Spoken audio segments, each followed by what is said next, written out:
네, 안녕하세요. 네, 같이 다 인사하시죠. 안녕하십니까?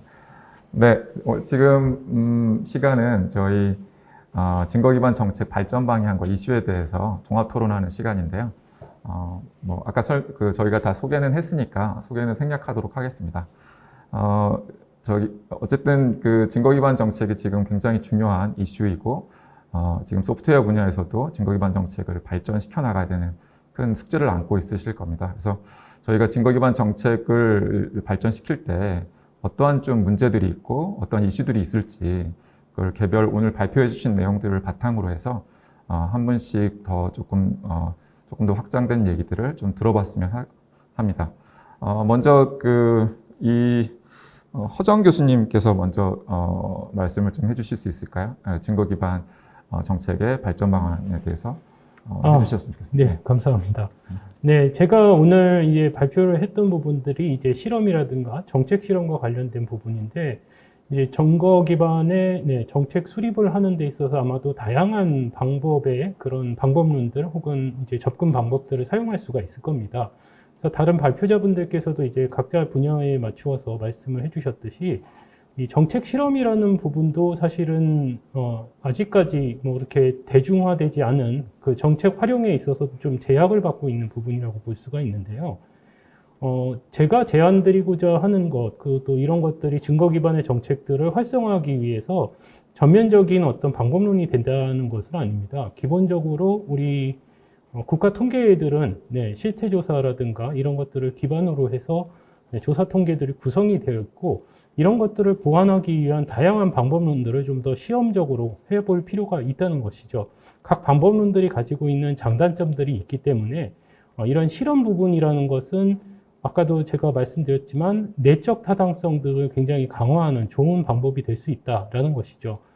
그래서 만약에 이제 정책적으로 봤을 때 정책 담당자, 입안자들 입장에서 굉장히 좋은 것들은 정책 실험이라는 것은 적은 예산으로 이제 해볼 수 있다라는 점이 가장 뚜렷한 장점이라고 볼 수가 있고요.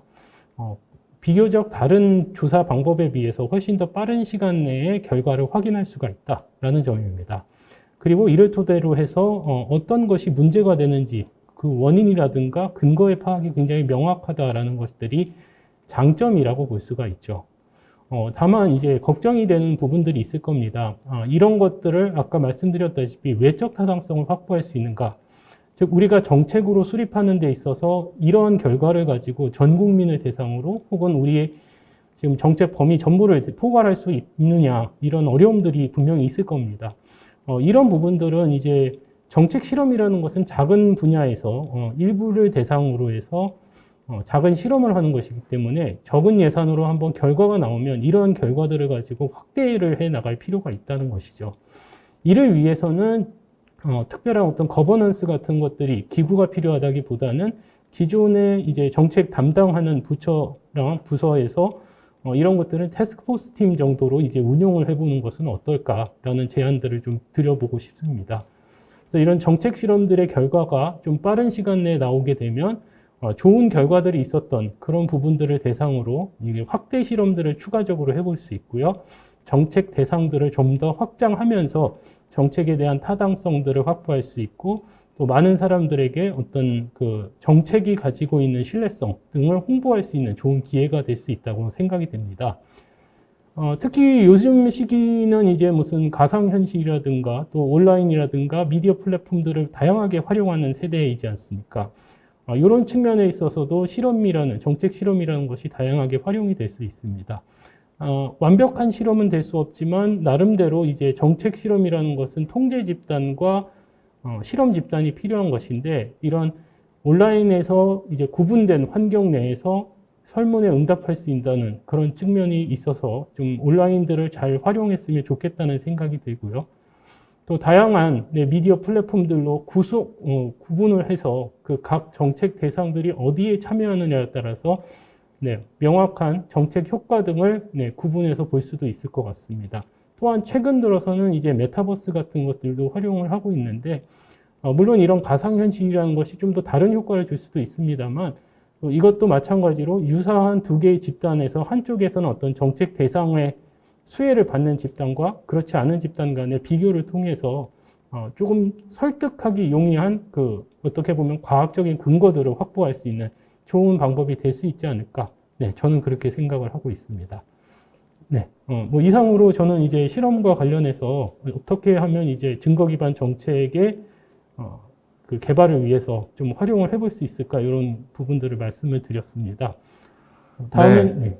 네, 허정 교수님 감사합니다. 네, 일단 허 교수님 말씀은 이제 정책 실험에서 이제 정책 활용 제약이 굉장히 많고 그런 것들을 어떻게 하면 실험을 통해서 해볼 수 있을 것이고 그게 전 내적 타당성을 확보할 수 있고 빠르게 결과를 확인할 수 있고 근거 파악이 명확할 수 있다는 장점이 있기 때문에 물론 작지만 작게 시작해서 조금 키워가는 그래서 태스크포스도 말씀을 좀 해주신 것 같습니다.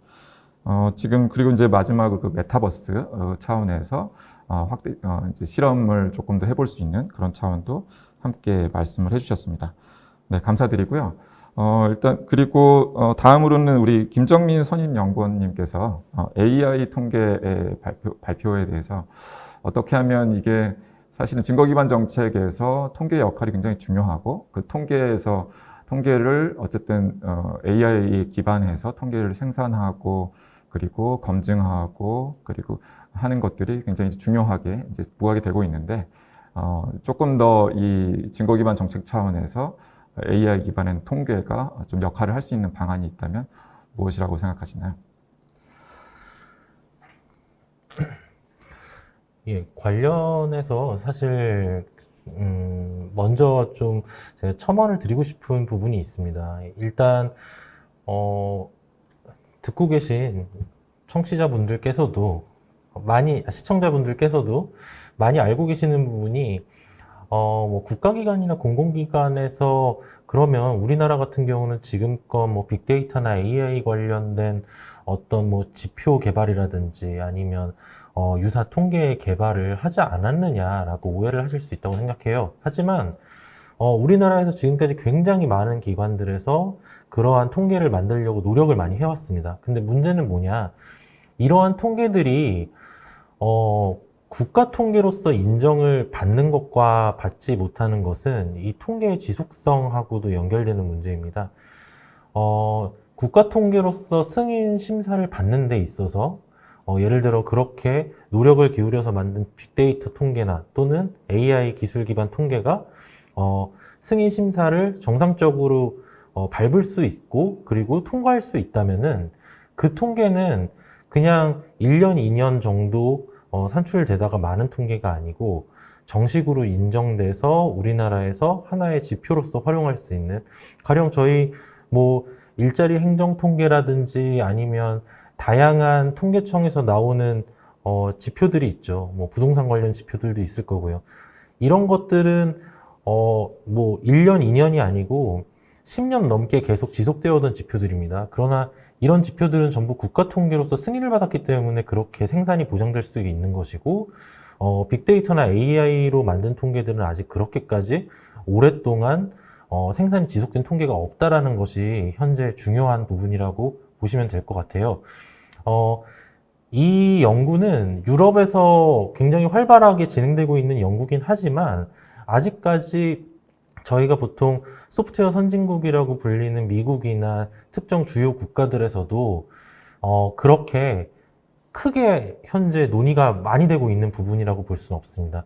그러나 유럽을 중심으로 해가지고 이게 지속적으로 확장이 되고 있는 추세이기 때문에 요런 이제 어떻게 보면 초기 시장이라고 볼 수도 있어요. 이 초기 시장을 저희 국가 차원에서도 관심을 많이 가지고 이 부분에 대한 표준화 노력을 같이 이제 수행을 한다면은 이런 부분에 대해서 우리나라가 그래도 아시아 국가 중에서는 이 국가 통계 AI를 도입하는 분야에 대해서 뭔가 다른 타 국가에 비한 경쟁력을 많이 상승시킬 수 있지 않을까라는 생각을 해봅니다. 그리고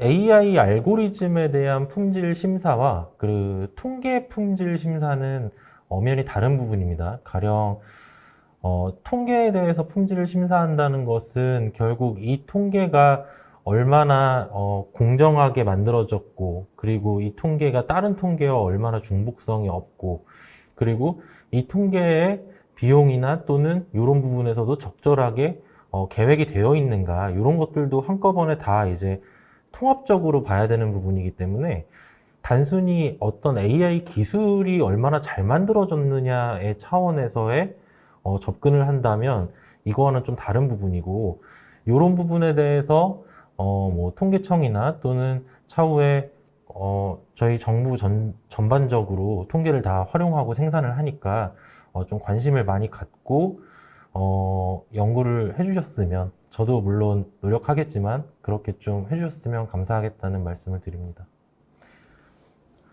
네, 감사합니다. 네. 우리 김정민 연구원님께서는 일단 그 AI 기반의 통계가 초기 어떤 형태에 있고, 그것을 조금 더 잘 우리가 선점할 수 있다면 조금 더 다른 나라에서 조금 더 이렇게 참고할 수 있다. 그렇게 해볼 수 있는 그런 어떤 초기 시장 같은 그런 개념으로 말씀을 좀 해주셨고요.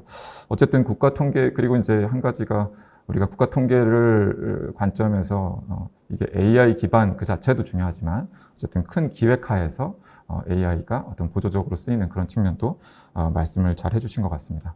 네, 그러면 이제 그 마지막으로 우리 그 죄송합니다. 이현주 선임 연구위원님께서 이제 행정 데이터를 이제 활용하는 문제에 대해서 발표를 해주셨었는데요. 이게 이제 행정 데이터 같은 경우는 어쨌든 지금 증거 기반 정책에서 활용할 수 있는 가장 중요한 데이터는 이제 우리가 뭐 민간 데이터도 있고, 뭐 있지만 이제 행정 데이터다, 이렇게 이제 볼 수 있고요. 행정 데이터를 그러면 활용하는 게 얼마나 힘드냐? 요거는 이제 사실은 이제 저도 발표를 드렸지만 어떤 그 부처들이 가지고 있는 그 데이터 이기주의도 있고, 그리고 사실 데이터 어떤 이제 그 비밀, 개인 정보 문제도 있고, 그래서 다양한 이슈들이 있습니다. 그래서 활용이 쉽지는 않은데요.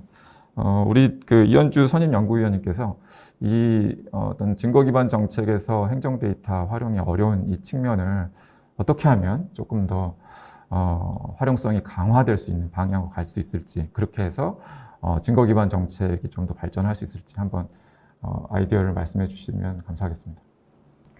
네, 이미 발표에서도 말씀드렸습니다.